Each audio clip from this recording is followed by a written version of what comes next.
के प्रोवाइड करते हैं। तो आयरन का बहुत ही इम्पॉर्टेंट रोल है किस चीज़ में हेल्प करना, ये आपके रेड पिगमेंट के फॉर्मेशन में हेल्प करे। कौन सा रेड पिगमेंट? हेमोग्लोबिन। उसके बाद जो है अगर ये आयरन की बॉडी में कमी हो जाती है तो डिजीज़ कौन सा होगा? एनीमिया होगा। कौन से फूड आइटम से हमें आयरन मिलेंगे? ये सारे फूड आइटम से हमें आयरन मिलेंगे। उसके बाद नेक्स्ट आइए आयोडीन की बात करते हैं। तो आयोडीन भी बहुत ही एसेंशियल मिनरल्स है। आयोडीन जो है वो हमें कौन कौन से फूड आइटम से मिलते हैं? सी फूड और आयोडाइज्ड सॉल्ट।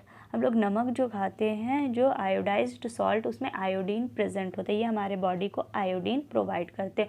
और भी जो आपके समुद्र की तरफ जो हम लोग जो फूड मिलते हैं तो वो सी फूड भी जो है वो आपके आयोडीन उसमें बहुत ज़्यादा रहता है।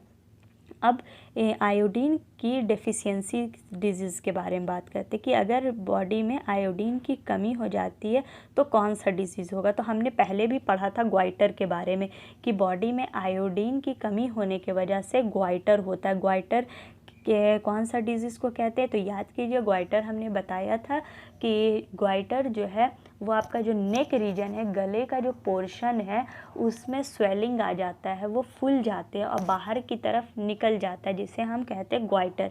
यहाँ पे देखिए ग्वाइटर दिखाया गया है। ये जो वुमेन है उसका नेक पे आप ध्यान दीजिए कि इसका जो आपका जो थायराइड, ये जो आप ग्लैंड जो है वो स्वेल कर गया है, वो बाहर की तरफ ये निकला हुआ दिखाई दे रहा है। तो इसी तरह का डिजीज़ को हम लोग कहते हैं ग्वाइटर। अब यहाँ पे सिम्टम्स हमने पढ़ लिया कि ग्वाइटर जब होता है तो जो थायराइड ग्लैंड है जो नेक में प्रेजेंट रहता है, आपके गले में कौन सा ग्लैंड प्रेजेंट होता है? थायराइड ग्लैंड प्रेजेंट होता है। तो ये एनलार्ज हो जाता है। एनलार्ज मतलब वो बड़े हो जाते हैं। जो उनका नॉर्मल साइज होता है वो थायराइड ग्लैंड अपने नॉर्मल साइज से वो ज़्यादा बड़े हो जाते हैं और बाहर की तरफ ये निकल आते हैं। तो इसी तरह का डिजीज़ को हम लोग कहते हैं ग्वाइटर।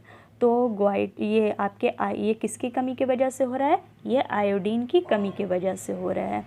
तो अगर हम नहीं चाहते हैं कि ये इस तरह का कभी हमें फ्यूचर में भी कभी इस तरह का डिजीज़ ना हो, तो ग्वाइटर ना हो, तो इससे बचने के लिए जो है हमें से आयोडाइज्ड सॉल्ट इंटेक करना चाहिए ताकि हमारे बॉडी को आयोडीन मिल सके और हमारे बॉडी में आयोडीन की कमी ना हो।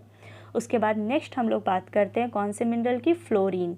तो फ्लोरीन का भी बहुत ही इम्पॉर्टेंट रोल है।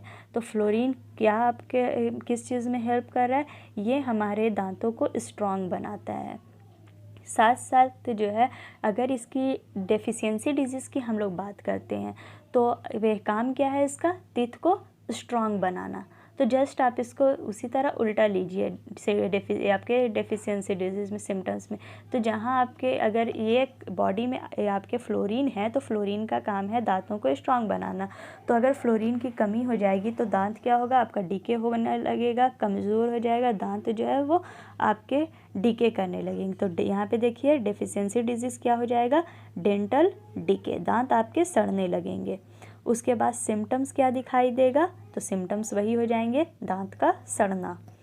तो टूथ डीके हो जाएगा इसका सिम्टम्स। और ये जो है कौन सा फूड आइटम्स में आपके ये फूड आइटम्स हमारे बॉडी को फ्लोरीन प्रोवाइड करता है?